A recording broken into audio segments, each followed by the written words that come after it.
নমস্কার। দারুণ স্বাদের এরম লাউ শাকের রেসিপি বাড়িতে বানাতেই পারেন।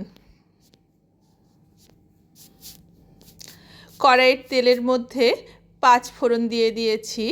এবার পটল আলু ভালো করে ভেজে নেব। হলুদ, কাশ্মীরি লঙ্কা গুঁড়ো, অল্প চিনি আর নুন দিয়ে দিয়েছি।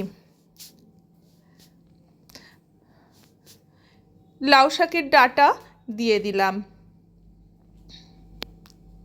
ঢেকে রেখেছিলাম, হালকা সেদ্ধ হয়ে গেছে।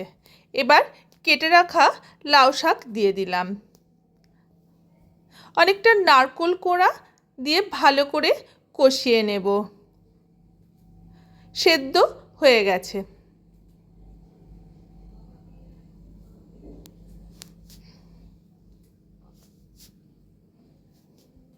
পোস্ত আর কাঁচা লঙ্কা বেটে নিয়েছিলাম, এবার এটা দিয়ে দিলাম।